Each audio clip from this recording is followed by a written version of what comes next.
I stood in my mother-in-law Patricia's immaculate kitchen, watching her expertly arrange deviled eggs on her prized crystal platter.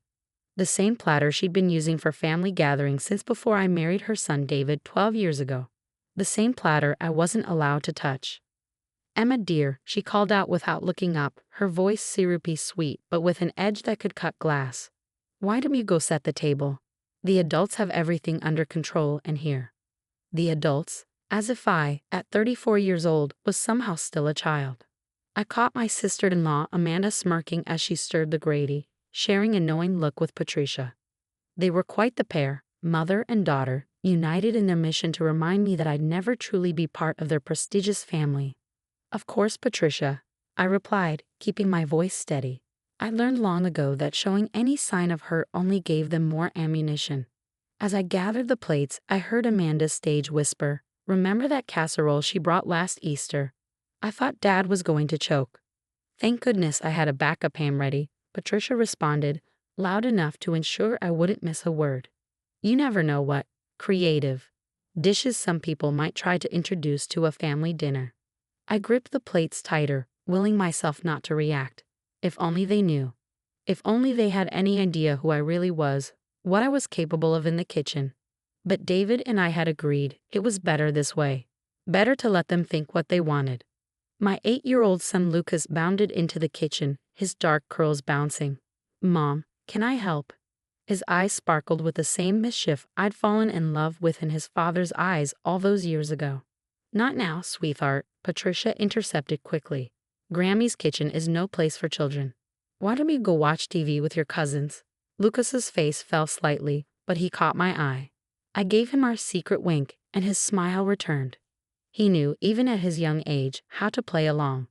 The afternoon progressed like every other family gathering at Patricia's house. The women, except me, cooked and chatted in the kitchen while the men watched football in the living room. My father-in-law George occasionally bellowed out comments about the game, which Patricia dutifully acknowledged with enthusiastic responses, despite having no interest in sports. I kept myself busy arranging the table, making sure each setting was perfect. Patricia would inspect it later, subtly adjusting things while making disappointed clicking sounds with her tongue. It was our usual dance. "Emma," David appeared beside me, speaking low. "You okay?" His hand found the small of my back, a gentle reminder that I wasn't alone in this. "I'm fine," I assured him, leaning into his touch slightly. "Just the usual." He glanced toward the kitchen where his mother was loudly praising Amanda's gravy-making skills. "We could tell them, end this whole charade." I shook my head. "Not yet. The timing has to be right." David sighed but nodded. He understood. We built this plan carefully, and patience was key, even if it meant enduring more of Patricia's subtle, and not so subtle, jabs. "Dinner's ready." Patricia's voice rang out with the authority of a general commanding her troops. "Everyone find your seats." The family filed in, David's brothers and their wives, Amanda and her husband, the various cousins and their spouses. A small army of children rushed to the kids' table in the corner, Lucas among them. He caught my eye again and grinned. That boy was definitely up to something. Patricia presided over the table like a queen, serving each dish with a commentary about its preparation. "Now, the secret to these rolls is that they're made completely from scratch. No store-bought dough in this house." Her eyes flicked to me meaningfully. "Last Thanksgiving, I brought dinner rolls from the local bakery and she'd never let me forget it." "Mom's always been the best cook in the family," Amanda added, shooting me a smug look. "No one can compete with her traditional recipes." I took a sip of water, hiding my smile. If they only knew how many Michelin-starred restaurants had tried to compete for those very recipes. "Speaking of cooking," Patricia began, and I tensed, recognizing her story-time voice. "Did I ever tell you about the first time Emma tried to help in the kitchen?" She didn't wait for an answer. It was right after she and David got married. She actually thought she could improve my grandmother's green bean casserole recipe. She laughed, a sound like tinkling crystal. Imagine trying to improve a family recipe that's been passed down for generations. The table responded with appropriate chuckles. I felt David's hand squeeze my knee under the table.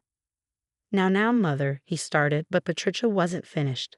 Of course I had to step in before she could ruin the dish completely. Since then, Well, she spread her hands magnanimously. We've all found it's better if Emma stays out of the kitchen during family gatherings. Some people just aren't meant to cook. That's when Lucas's voice piped up from the kids' table, clear as a bell. But Mom's food is on TV. The dining room fell silent. Every head turned toward my son, then to me. Patricia's fork clattered against her plate. Lucas, honey, had began, but he was already pulling out his tablet, the one I thought I'd told him to leave in the car. Look, he said proudly, turning the screen so everyone could see. This is Mom's restaurant, and that's her on chef's table. The tablet screen showed me in my chef's whites, plating a delicate souffle while camera crews captured every movement. The Netflix logo glowed in the corner of the frame. Patricia's face turned an interesting shade of pink as she squinted at the screen, then back at me. "What is this?" she demanded, her voice higher than usual. "Some kind of cooking show competition?" Amanda snatched the tablet from Lucas, swiping through the episodes with trembling fingers. Her eyes widened as she read aloud. Chef Emma Chen Walker, owner of Maison San Francisco's latest 3 Michelin-starred sensation.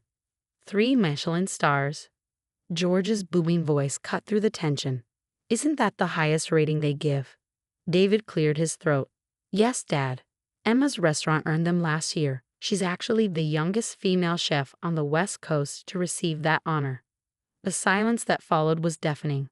I could practically hear the gears turning in Patricia's head as she processed this information, rewriting 12 years of assumptions in real time. But you always let me, she stammered, looking at the untouched green bean casserole on her plate. You never said anything when I criticized your cooking. It didn't seem important, I said softly, though we both knew that wasn't entirely true. Your family traditions mean a lot to you, and I didn't want to overshadow that. Lucas, bless his heart, wasn't done. Show them your cookbook, Mom, the one with your picture on it.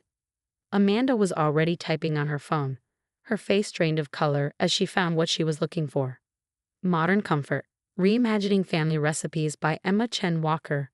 Currently in its 8th printing, named one of the most influential cookbooks of the decade. She looked up at me, her superior smile completely gone. This is real. Very real, David said, a note of pride in his voice. Emma's been running successful restaurants for 15 years. She had her first Michelin star before we even met. Patricia sat very still, her hands folded tightly in her lap. I could see her mentally revisiting every snide comment, every dismissive gesture, every time she'd saved a family meal from my supposed culinary incompetence. Why did you tell us? She whispered. I took a deep breath. This was the moment I'd both dreaded and longed for. I tried in the beginning, but you were so proud of your family recipes, so certain about the right way to do things. After that first green bean casserole incident, David and I decided it would be easier to just let it be. You mean let her believe she was better than you? Amanda cut in, finding her voice again. You've been laughing at us this whole time, haven't you? No, I said firmly, meeting her eyes. I've been respecting your mother's kitchen, her traditions, her role in this family. My success doesn't diminish her skills or the love she puts into these meals. Patricia stood up abruptly, her chair scraping against the hardwood floor. Without a word, she walked into the kitchen. We could hear cabinets opening and closing, dishes clinking. Should I? David started to rise, but I placed a hand on his arm. Let me. I found Patricia in the kitchen, aggressively washing dishes that didn't need washing. Her shoulders were tight, her movements sharp and angry. Patricia, I said quietly. 12 years, she said without turning around. 12 years of me treating you like you couldn't boil water. You must think I'm a complete fool. No, I moved closer, picking up a dish towel. I think you're a woman who loves her family and takes pride in caring for them through food, just like me. She finally turned to face me, her eyes shining with unshed tears. But you're so much better at it. All those fancy restaurants, awards, television shows. Different doesn't mean better, I said, drawing the plate she handed me. You know what Lucas asked for last week when he was feeling sick? Your chicken noodle soup. Not my French consommé or Japanese ramen, your soup, made exactly the way you make it. Patricia's hands stilled in the soapy water. Really? Really? He says it tastes like love. A tear slipped down her cheek. I've been horrible to you. You've been protective of your family's traditions, I corrected gently, and maybe a little afraid of change. I understand that. But maybe there's room for both of our styles in this family.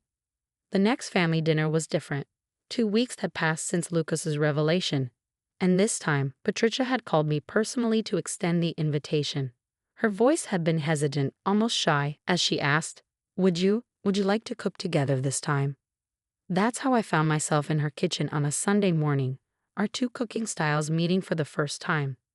Patricia watched in fascination as I demonstrated how to make a silky béarnaise sauce for the roast. "The key is to whisk constantly," I explained, showing her the technique. "See how it's thickening." "It's like magic," she murmured, leaning in closer. "Would this work with the ham glaze I usually make?" "Absolutely. Want me to show you?" Amanda arrived early, hovering uncertainly in the kitchen doorway. The smug superiority was gone from her face, replaced by something that looked almost like embarrassment. She watched us work together, her mother and me, until Patricia finally said, "Amanda, come learn how to make this sauce. Emma's technique is remarkable." Slowly, tentatively, Amanda joined us at the stove. And just like that, the kitchen had room for three. Lucas burst in later, waving a fresh batch of printouts. "Mom, Grammy, can we make these next time?" He spread the papers on the counter, recipes from my restaurant, printed in his childish enthusiasm. Patricia picked one up, studying it. "Herb-crusted rack of lamb with mint gastrique," she read slowly. "I've never made anything like this." "We could make it together," I offered. "And maybe you could show me how to make your famous dinner rolls. Lucas says they're better than the ones at my restaurant." Patricia's eyes lit up. "They were my grandmother's recipe. She taught me when I was just a girl." She paused, then added softly, "I'd love to teach you." The family filed in for dinner, doing double takes at the sight of the three of us working side by side in the kitchen. David caught my eye and smiled, giving me a subtle thumbs up. "Everything looks amazing," George declared as we set out the dishes, a perfect blend of Patricia's traditional favorites and my modern interpretations. My béarnaise sauce sat in her grandmother's gravy boat, a symbol of old and new coming together. "Try the rolls," Patricia announced proudly. "Emma made them this time, with a few little tweaks to my family recipe. They're even better than the original." Amanda served the sauce, explaining the technique to anyone who would listen as if she'd been making it all her life. The pride in her voice was genuine, the competitiveness replaced by enthusiasm for learning something new. As everyone ate and praised the food, Patricia leaned over to me. "I've been thinking," she said quietly. Would you teach me more? Maybe we could cook together sometimes, not just for family dinners." "I'd love that," I replied, watching Lucas demonstrate to his cousins the proper way to whisk, just as I'd shown him in our home kitchen. "Actually, I have an idea. The restaurant's closed on Mondays. Why don't you come by? I could show you around. Maybe we could cook lunch together." "In your professional kitchen?" Patricia's eyes widened. "Oh, I couldn't possibly. I wouldn't know what to do in a place like that." "You raised 3 children and kept this family fed for 40 years, I reminded her. "You know more than you think." Besides, I smiled, every chef needs a solid foundation in traditional cooking. Your recipes, your techniques, they're valuable. Different from what I do, but just as important. Tears welled in her eyes. "I was so wrong about you, Emma. All these years, I thought you were trying to change our family traditions. But you were protecting them, weren't you? While building something new alongside them." "That's what family does," I said, squeezing her hand. "We grow together, learn from each other." Speaking of which, I nodded toward Lucas, who was now teaching his grandmother's signature gravy technique to his younger cousins. "I think we might have another chef in the family." Patricia laughed, a real laugh this time, not the crystalline fake one she used to use around me. "As long as he learns from both of us." "Both of us," I agreed. Later that evening, as David and I were getting ready to leave, Patricia pulled me into a tight hug. "Thank you," she whispered, "for not giving up on us." I hugged her back, breathing in the familiar scent of her perfume, mixed with the lingering aromas of our shared kitchen. That's what family does. In the car, Lucas fell asleep almost immediately, clutching his precious printouts of recipes. David took my hand as he drove, rubbing his thumb across my knuckles. "Happy?" he asked.